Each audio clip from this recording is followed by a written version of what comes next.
刻は朝の10時半ぐらいかな。多分朝ごはんを作っていきたいと思います。で、なんでこんな雑草だねだらけのとこ来てるかというと、とある食材を取るためですね。今からちょっと探していきたいと思います。これ押してみましょう。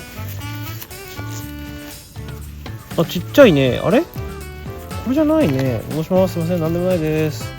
失礼しました。あれちょっと待って、ないんだけど。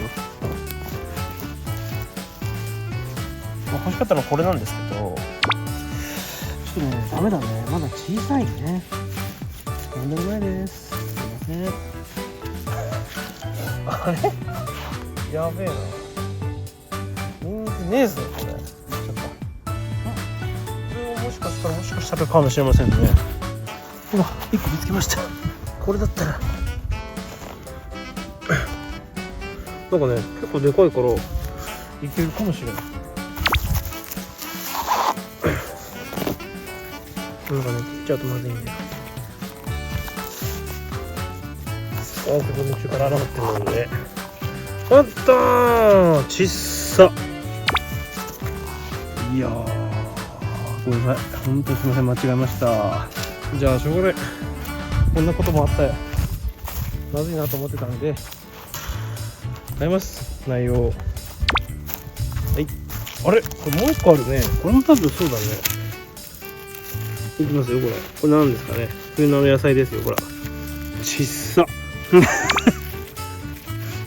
ちっさ。戻しとこうか。で、本題はこれね。これそんな大きくないんだけど、前に当たりつけてたやつね。ほら、見てください、ほら。冬の主役っていうか、まあメインっていうか、結構いい感じの。できました。はい。じゃあ、大根で保険をかけていたということで、これ勝手にね、出てきたんですよ、植えた覚えないのに。不思議な現象がね。ニンニクはちょっと無理なんで、残念に買えませんでした。あれこんなんじゃん。全部ネテして植えたような感じの。ちょっと掘り起こしてみたいと思います。じゃあね、端っこですか。これが今どうなってるかだよね。ついでに。いきますね、ぐさっと。1、2、3。小さい。はい、なんでもないです。失礼しました。